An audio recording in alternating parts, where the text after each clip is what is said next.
Hello students, star educational hub पर Reena ma'am के साथ उड़ान सीरीज में आप सभी का स्वागत है।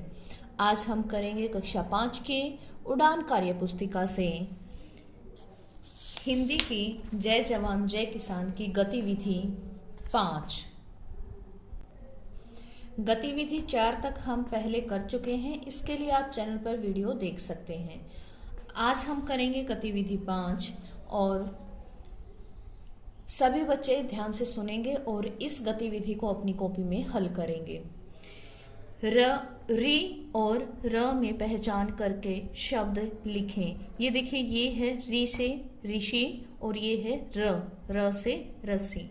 अगर हम किसी वर्ण में री की मात्रा लगाते हैं तो उसकी आवाज आती है री, जैसे यहाँ पर है त और री की मात्रा त्रि, और ये है त्र।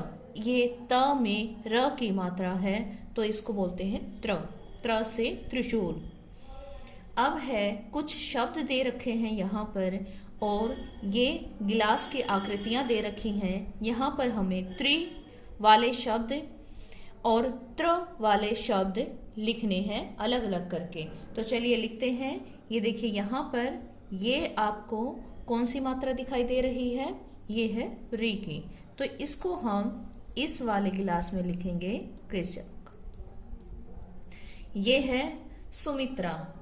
त में र की मात्रा है तो इसको हम यहाँ पर लिखेंगे सुमित्रा। नेक्स्ट है कृष्णा। क के नीचे री की मात्रा है तो इसको हम कोमा लगाकर इस वाले गिलास में लिखेंगे कृष्णा। ये है यात्री। यात्री में है त में र की मात्रा यात्री, तो यहाँ पर आएगा। फिर है कृपा।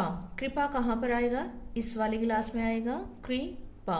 क में री की मात्रा है तो यहाँ पर लिखेंगे। ये है ऋषि। ये तो री सीधा दे रखा है, डायरेक्ट दे रखा है, तो इसको हम इसमें लिखेंगे ऋषि। ये है त्रिकोण। यहाँ पर देखिए त में र की मात्रा है तो इसको हम यहाँ पर लिखेंगे त्रिकोण। फिर है पवित्र। पवित्र भी यही आएगा। त में र की मात्रा है। मृग। मृग यहाँ पर आएगा। मित्र इस वाले गिलास में आएगा। त में र की मात्रा है। मृदा यहाँ पर आएगा। उम्मीद करती हूँ आपको र और री की मात्रा में अंतर समझ में आ गया होगा। त्रिशूल यहाँ पर आएगा। गायत्री भी यहीं पर आएगा और छात्र भी यहीं पर आएगा।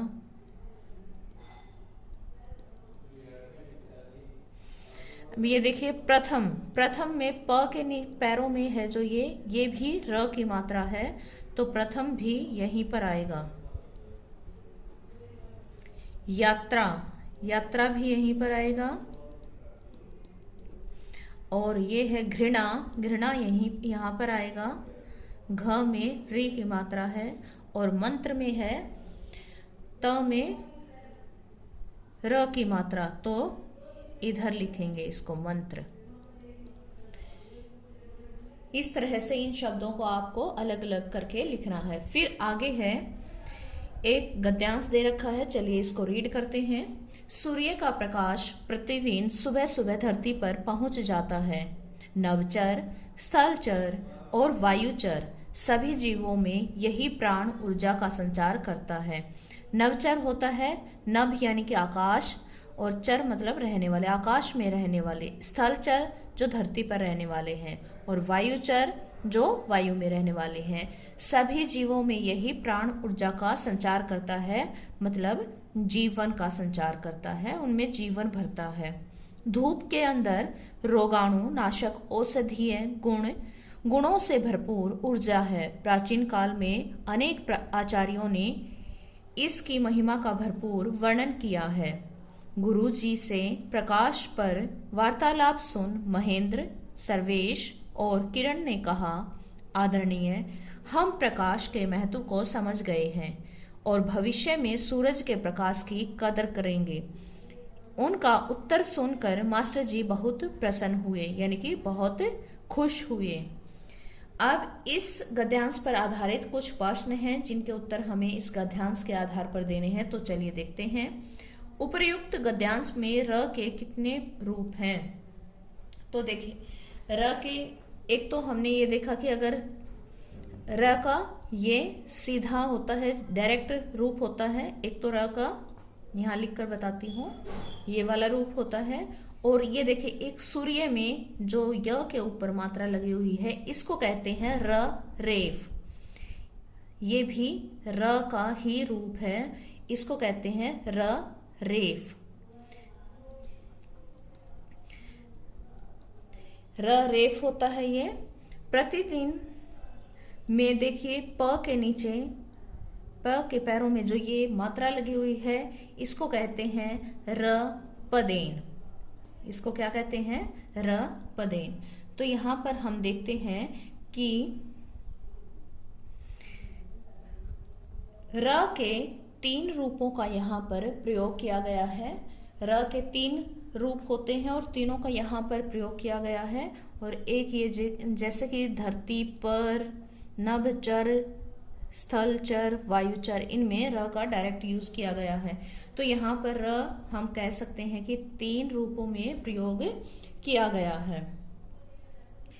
र प्रयुक्त होने वाले शब्द लिखिए गद्यांश से। जो ये गद्यांश है, इसमें से हमें क्या करना है कि जहां पर ये र का ये वाला रूप आया है, वो शब्द हमें इस गद्यांश से छांट कर लिखने हैं। चलिए ढूंढते हैं। अब देखिए, धरती पहले लिखा हुआ है, पर लिखते हैं यहाँ पर। उसके बाद है नभचर, स्थलचर और वायुचर। तो यहाँ पर हमें लिखना है नभचर, स्थलचर और वायुचर। उसके बाद है संचार,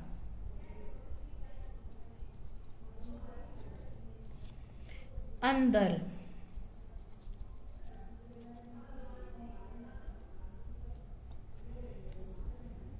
भरपूर,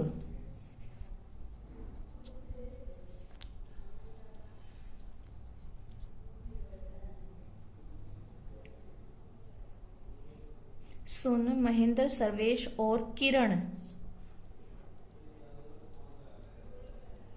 आदरणीय,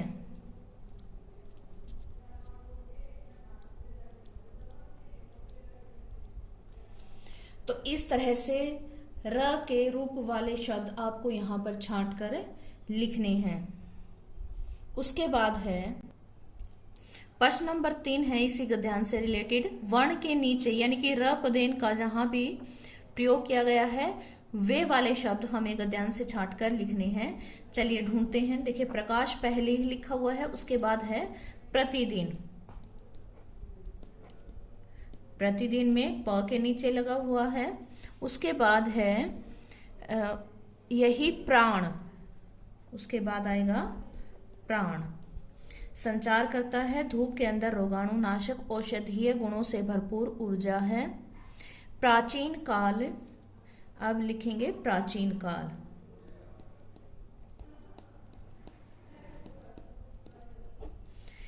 अनेक आचार्यों ने इसकी महिमा का भरपूर वर्णन किया है। गुरुजी ने से प्रकाश पर, प्रकाश पहले ही लिखा हुआ है। वार्तालाप सुन महेंद्र, क्या आएगा यहाँ पर? महेंद्र। द के पैरों में लगा हुआ है। सर्वेश और किरण ने कहा, आदरणीय, हम प्रकाश के महत्व को समझ गए हैं। भविष्य में सूरज के प्रकाश की कद्र, क्या आएगा यहाँ पर? अगला शब्द कद्र करेंगे। उनका उत्तर सुनकर मास्टर जी बहुत प्रसन्न हुए। अगला है प्रसन्न। वर्ण के ऊपर यानी कि र रेफ वाले शब्द लिखिए। देखिए, यहाँ पर मैंने इसको बोला है र पदेन और इसको बोला है र रेफ। तो ये बहुत आसान है, आप इन दो शब्दों को याद कर सकते हैं। इसके लिए हम र रेफ यूज करते हैं, इसको हम र पदेन कहते हैं। पदेन यानी कि जो पैरों में लगता है, रेफ यानी कि जो ऊपर शिरोरेखा के ऊपर लगता है।